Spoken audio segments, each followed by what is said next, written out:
العلم هو النور الهادي والمفتاح لكل الخير من يرد الله به خيرا. بسم اللہ الرحمن الرحیم. الحمد للہ کفى وسلام علی عباده الذین اصطفى اما بعد. او لمرض لا يقدر معه على استعمال الماء او ان استعمل الماء اشتد مرضه حتى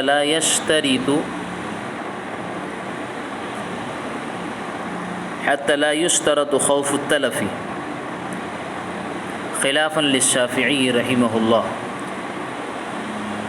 إذ ضرر اشتداد المرض فوق ضرر زيادة الثمن وهو يبيح التيمم.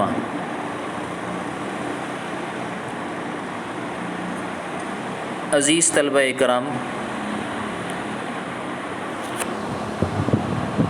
ان اسباب اور بنیادوں کا ذکر ہو رہا ہے جن کی وجہ سے تیمم مباح اور جائز ہو جاتا ہے. گویا بالفاظ دیگر یوں کہہ سکتے ہیں، اباحت تیمم کے اسباب اور بنیادیں جس میں سے ایک کا تذکرہ اوپر ہوا، لبعدہ میلاً، پانی کا 1 میل دور ہونا، جبکہ اس کا سفر جس سمت میں جاری ہے پانی اس کے علاوہ سمتوں میں ہو، تو 1 میل کی دوری اباحت تیمم کے لیے ضروری ہے تاکہ ایاباً اور ذہاباً جانے اور آنے میں 2 میل ہو جائے. اور اگر جس سمت میں اس کا سفر جاری ہے اسی سمت میں پانی موجود ہو تو اس صورت میں 2 میل پانی کی دوری معتبر ہوگی اباحت تیمم کے لیے، تیمم کے اس کے حق میں جائز ہونے کے لیے. ان اسباب اور بنیادوں میں دوسرا سبب اولی مرضین سے بیان کر رہے ہیں، یا اس شخص کا بیمار ہونا، یعنی مرض کا عارضہ اسے لاحق ہو کہ پانی تو موجود ہے لیکن وہ شخص بیمار ہے اور اسے خوف ہے اس بات کا کہ پانی استعمال کرے گا تو اس کا مرض بڑھ جائے گا. یہ بھی پانی پر قدرت نہ ہونے کی شکل ہے. ایسے شخصوں کے لیے تیمم درست ہے. اب یہاں پر اس بات کو واضح کرنا ضروری ہے کہ مریض کو پانی پر قدرت نہ ہونے کا کیا مطلب ہے. اس کا مطلب صاف اور واضح یہ ہے کہ اگر وہ پانی استعمال کرے گا تو مرض میں اضافہ ہو جائے گا، بڑھ جائے گا، یا مرض کے بڑھ جانے سے اس کے تندرست ہونے میں اور اس کے صحت یاب ہونے میں ٹائم زیادہ لگے گا، وقت لمبا لگے گا. ایسی صورتحال میں اس کے لیے تیمم مباح اور جائز ہے.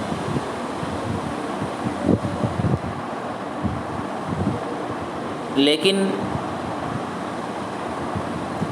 پانی کے استعمال پر قدرت نہ ہونے کا یہ مطلب نہیں کہ اگر استعمال کرے گا تو وہ مر جائے گا یا اس کا کوئی عضو بیکار ہو جائے گا. کیونکہ اگر یہ صورتحال پیدا ہو کہ پانی کے استعمال سے وہ ہلاک و برباد ہو جائے گا یا یہ کہ اس کا عضو کوئی تلف اور بیکار ہو جائے گا، جیسا کہ خلافاً للشافعی رحمہ اللہ سے صاحب شرح وقایہ امام شافعی رحمۃ اللہ علیہ کے اس اختلاف کی طرف رہنمائی اور اشارہ کر رہے ہیں. اگر ایسی صورت پیدا ہو کہ کہ پانی کے استعمال سے مر ہی جائے گا یا عزب و تلف ہو جائے گا، ایسی صورت میں تو ہمارے نزدیک پانی کا استعمال کرنا حرام ہوگا۔ لیکن امام شافعی رحمۃ اللہ علیہ وہ کہتے ہیں کہ محض ازدیاد مرض کا خطرہ اور خوف اباحت تیمم کے لیے کافی نہیں ہے، بلکہ ان کے نزدیک اباحت تیمم اور جواز تیمم یا اجازت تیمم کے لیے خوف تلف، ہلاک و برباد ہونے کا خوف شرط ہے، تو ہی تیمم اس کے لیے جائز اور مباح ہوگا۔ دراصل حضرت الامام شافعی رحمۃ اللہ علیہ کے پاس اس سلسلے میں ایک نص ہے، اور ظاہری نص سے ایک حدیث ہے جو ان کی دلیل ہے، جس سے وہ استدلال کرتے ہیں کہ ایک صحابی ہے، وہ فرماتے کہ مجھے ہلاک ہونے کا خطرہ تھا، اس لیے میں نے تیمم کیا۔ حدیث کا جملہ یہ تھا، فَأَشْفَقْتُ أَنْ أَغْتَسِلَ فَأَهْلِكَ فَتَيَمَّمْتُ ثُمَّ صَلَّيْتُ۔ اس سے استدلال کرتے ہیں کہ ہلاک ہونے کا خطرہ تھا تو صحابی رسول نے تیمم کیا۔ اور آیت پاک میں بھی قرآن میں کہا گیا کہ اپنے آپ کو قتل نہ کرو، وَلَا تَقْتُلُوا أَنفُسَكُمْ إِنَّ اللَّهَ كَانَ بِكُمْ رَحِيمًا، یعنی ہلاک ہونے کا خطرہ ہو تو ہی تیمم کر سکتے ہیں، اپنے آپ کو پانی کے استعمال کے ذریعے سے قتل نہ کرو، ہلاک نہ کرو۔ لیکن ہمارے نزدیک چونکہ مرض کے بڑھ جانے کا خوف ہی جواز تیمم کے لیے کافی ہے، کیونکہ آیت پاک میں اللہ تعالیٰ فرما رہے ہیں کہ ما یرید اللہ لیجعل علیکم من حرج، اللہ تعالیٰ حرج میں ڈالنا نہیں چاہتے، جس کا مطلب یہ ہوا کہ مرض کے بڑھنے کا خطرہ اگر ہے تو گویا حرج میں اور تنگی میں مبتلا ہونا ہے، اس لیے اس حرج کو دور کر دیا گیا اور تیمم کی اجازت دے دی گئی۔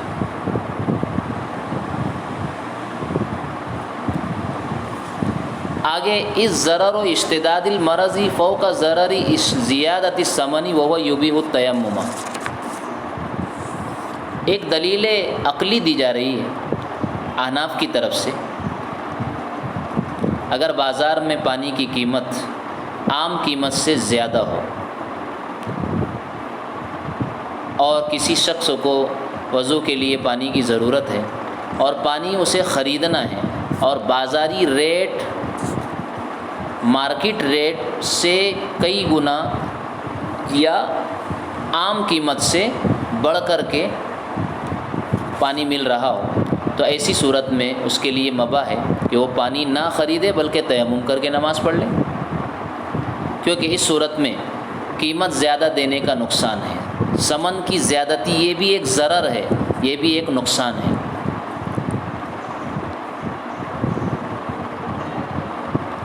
تو جب زیادت ثمن کی زیادتی کے ضرر سے بچنے کے لیے، جو کہ ایک مالی ضرر ہے، نقصان ہے، تیمم کی اجازت حضرات فقہا دیتے ہیں، تو پھر بیماری کے بڑھنے کا خطرہ اگر ہو پانی کے استعمال سے، تو بیماری کا بڑھنا، جسم کو درپیش نقصان کا خطرہ، یہ ثمن کی زیادتی کے نقصان سے بڑا ہوا ہے، اس صورت میں بدرج اولا تیمم کی اجازت ہوگی،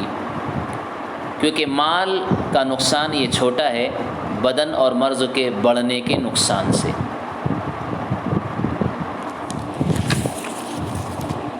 بظاہر اس مسئلے کا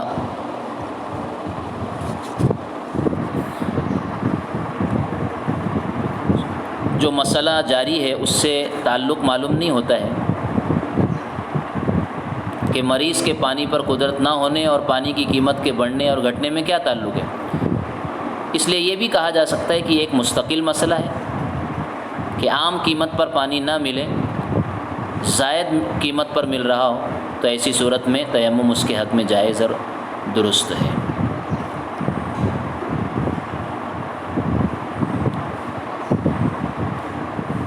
آگے فرمایا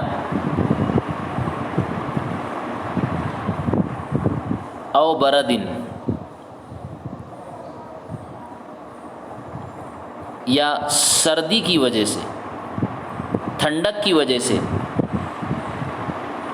پانی کے استعمال پر قادر نہیں ہے۔ اے ان استعمل الماء یضرہ، پانی استعمال کرے گا تو ٹھنڈک اور سردی کی وجہ سے یہ اسے نقصان دے گا، ایسی صورت میں بھی تیمم اس کے لیے جائز ہے۔ او عطشن، یا پیاس کا خطرہ ہے، ان استعمل الماء خاف العطش، کہ اگر پانی کا استعمال کریں گا تو پیاس کا خطرہ منڈلائے گا۔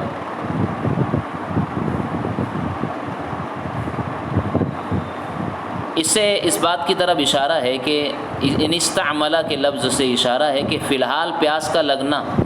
جواز تیمم کے لیے ضروری نہیں ہے کہ فی الحال اسے پیاس لگی ہو جس وقت وہ پانی کا استعمال کر رہا ہے، بلکہ مایعول اور مستقبل میں یہ خوف ہی جواز تیمم کے لیے کافی ہے کہ اگر اس پانی سے وضو کرے گا تو شاید کچھ دیر بعد پیاس لگے گی، اور پانی کا استعمال اگر وضو کے لیے کر لیا تو پھر پیاس اور پینے کے لیے پانی موجود نہ رہے گا۔ مستقبل میں کے لیے بھی اگر یہ خوف اگر اسے منڈلا رہا ہے تو ایسی صورت میں اس کے لیے تیمم جائز ہے۔ یا اپنی ہلاکت کا خوف ہو کہ اگر پانی نہیں ملے گا، اگر اس پانی کو وضو کے لیے استعمال کر لیا جو پانی پیاس بجھانے کے لیے ہے، اور آنے والے وقتوں میں پانی کے ملنے کی کوئی امید بھی نہیں ہے، اسے خوف ہے کہ پیاس کی وجہ سے ہلاکت ہو سکتی ہے، خود کی یا اپنے کسی ساتھی کی، ان تمام صورتوں میں اس کے لیے تیمم جائز ہے۔ اصول یہ ہے کہ شریعت انسان کو مشقت شدیدہ میں مبتلا کرنا نہیں چاہتی، اس لیے بیماری کے بڑھ جانے کا خوف ہو یا بیمار ہو جانے کا ظن غالب ہو، یا یہ کہ فی الحال یا فی المعال، ابھی یا بعد میں پیاس کا خطرہ ہو کہ پانی کے نہ ملنے کی صورت میں شدید پیاس موجب ہلاکت ہو سکتی ہے، ان تمام شکلوں میں اسے تیمم کرنا جائز ہوگا، کیونکہ اللہ تعالیٰ انسان کو اس کی طاقت، قوت اور اس کی مقدرت سے زیادہ امور کا اور احکام کا مکلف نہیں بناتے ہیں۔ لا یکلف اللہ نفسا الا وسعہا۔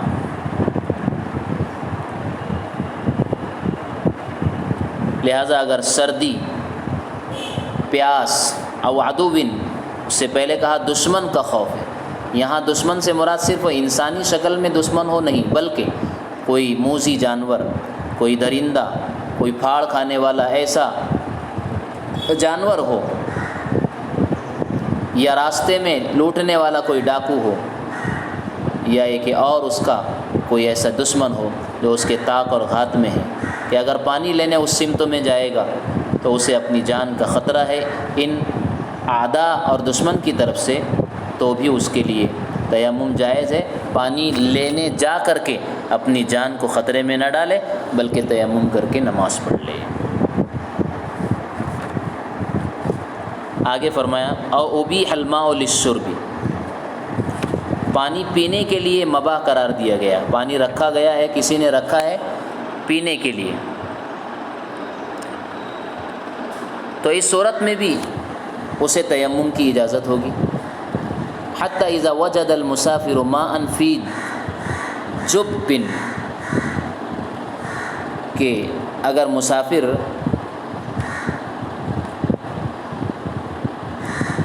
پانی کسی گڑھے میں، کسی مٹکے میں اور کسی ایسے گڑھے میں پائے معدن للشرب، جو پینے کے لیے رکھا گیا ہے، جیسا کہ راستوں پر خصوصاً گرمی کے زمانے میں مٹکوں میں، جھیروں میں پانی پینے کے لیے رکھا جاتا ہے، تو جاز لہ التیمم، ایسی صورت میں بھی اس کے لیے تیمم جائز ہوگا، کیونکہ یہ پانی انسانوں کی پیاس بجھانے کے لیے رکھا گیا ہے۔ اب اگر اس کو وضو کے لیے استعمال کیا جاتا رہے گا تو پیاس کا خطرہ خود کے لیے بھی پیدا ہوگا اور اوروں کے لیے بھی پیدا ہوگا، اس لیے اس پانی کو وضو کے لیے استعمال نہ کریں، وضو کے طرف سے تیمم کر لے اور اسے پانی کے پینے ہی کے لیے رہنے دے۔ البتہ اگر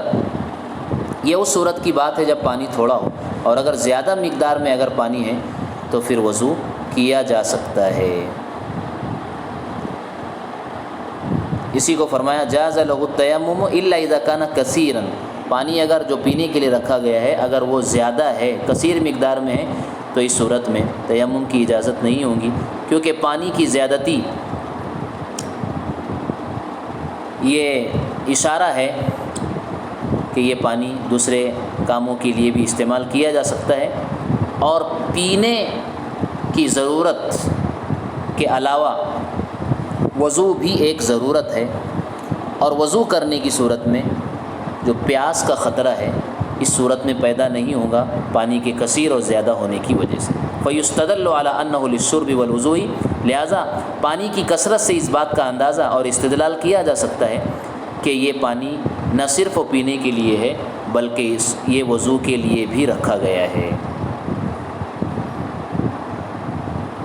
رکھنے والوں کی طرف سے گویا اجازت کہ وضو کر سکتے ہیں۔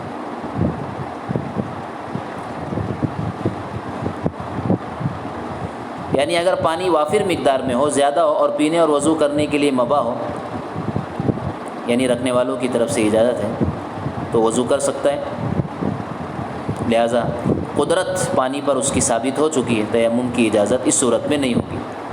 اور اگر صرف پینے کی اجازت ہو، فرمایا آگے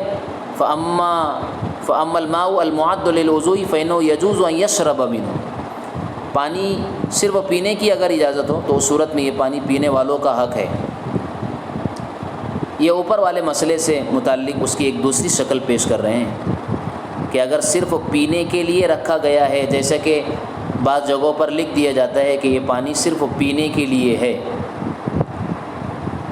اور دوسرے کاموں کے لیے استعمال کرنے کے پر روک لگائی جاتی ہے، منع کیا جاتا ہے، ناراضگی کا اظہار کیا جاتا ہے، ایسی صورت میں یہ پینے والوں کا حق ہے کہ اگر اس سے وضو کرتے رہیں گے تو پیاس کا خطرہ منڈلائے گا، لہٰذا اب اسے وضو پر قدرت ثابت نہیں ہے اس صورت میں، لہٰذا وہ تیمم کر سکتا ہے۔ اب ایک مسئلہ آگے بیان فرمایا فَأَمَّا الْمَاءُ الْمُعَدُّ لِلْوُضُوءِ، وہ پانی جو وضو کے لیے رکھا گیا ہے، فَإِنَّهُ يَجُوزُ أَن يَشْرَبَ مِنْهُ، تو اب اس سے پینا درست ہے۔ وہ پانی جو وضو کے لیے رکھا گیا اس سے پینا درست ہے، کیونکہ جو پانی وضو کے لیے رکھا گیا ہے ظاہر سی بات ہے وہ کثیر مقدار میں ہے اور پینے کی ضرورت کم مقدار میں پوری ہو جاتی ہے، لہٰذا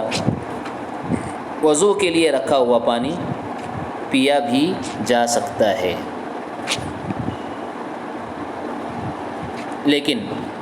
وعند الامام الفضلی عکس ھذا فلا يجوز التیمم، امام فضلی رحمۃ اللہ علیہ کے نزدیک مسئلہ اور حکم اس کے برعکس ہے۔ یہ امام فضلی کون ہے؟ یعنی حضرت شیخ ابو بکر محمد بن فضل رحمہ اللہ۔ وہ فرماتے ہیں کہ جو پانی لوگوں کے پینے کے لیے رکھا ہوا ہو اگر اس سے کوئی آدمی وضو کر لے تو جائز ہے۔ مسئلے کی شکل الٹی ہو گئی، پینے کے لیے رکھا ہو تو وضو جائز ہے، اور اگر وضو کے لیے رکھا ہو تو اس سے پینا جائز نہیں ہے۔ چنانچہ اذا وجد ماء اضیع للشرب پر وہ قیاس کرتے ہوئے یہ بات کہتے ہیں۔ لیکن یہ بات جو ہے معقول نہیں معلوم ہوتی ہے، اس لیے کہ جو پانی پینے کے لیے رکھا گیا ہو اس سے اگر وضو کیا جائے گا تو جیسا کہ پہلے کہا گیا پیاس کا خطرہ منڈلائے گا، اور خطرہ پیاس کے درپیش ہونے کی وجہ سے اس کے حق میں عدم قدرت ثابت ہو گئی، تو اسے تیمم کرنا ہے، نہ کہ اس پینے کے پانی سے وضو کرنا ہے۔ البتہ جو پانی وضو کے لیے رکھا گیا ہے وہ کثیر مقدار میں ہوگا، اور وضو میں پانی کا استعمال زیادہ ہے بنسبت پینے کے، تو جب زیادہ پانی کے استعمال کی اجازت ہوگی یعنی وضو کے لیے، تو پینے کے لیے بدرجہ اولا یہ اجازت ہوگی۔ یہ بات ہی زیادہ معقول نظر آتی ہے، نہ کہ وہ بات جسے حضرت امام فضلی رحمۃ اللہ علیہ فرما رہے ہیں۔ آگے مزید مسائل انہی بنیادوں اور اسباب کے ہیں کہ جن بنیادوں اور اسباب کی صورت میں تیمم کرنا مباح ہوتا ہے، جیسا کہ فرما رہے ہیں او عدمی آلتن کدلوی و نحویہ کہ آلے کا نہ ہونا، کنواں ہے، پانی موجود ہے، قریب میں پانی ہے، استعمال پر قدرت بھی ہے، کوئی بیماری بھی نہیں ہے وغیرہ، لیکن پانی نکالنے کا آلہ موجود نہیں ہے، جیسے کہ ڈول نہیں ہے یا رسا نہیں ہے، یا اس کے علاوہ اور جو چیزیں پانی کو کنویں سے نکالنے کے لیے درکار ہوتی ہے وہ ایسی موجود نہیں، جیسے ہمارے زمانے میں بجلی کا ہونا ضروری ہے، اور اسی طریقے سے مشین اور موٹر وغیرہ کا وہ جل پری جس سے پانی اوپر کو کھینچا جاتا ہے اور نکالا جاتا ہے اس کا ہونا ضروری ہے۔ اگر یہ آلات موجود نہ ہو یا اس زمانے کے حساب سے کہا کدلوی و نحویہ جیسے کہ ڈول ہے، رسی ہے وغیرہ، تو اس صورت میں بھی گویا وہ قادر علی الماء نہیں ہوا، عدم قدرت اس کے حق میں ثابت ہے، تو اسے تیمم کرنا جائز ہوگا۔ اللہ ہمیں ان مسائل کو سمجھ کر اس پر عمل کی توفیق عطا فرمائے۔ وآخر دعوانا ان الحمد للہ رب العالمین۔ السلام عليكم، لا تنسوا الاعجاب بالفيديو والاشتراك في القناة تشجيعا لنا لنستمر بنشر المزيد إن شاء الله.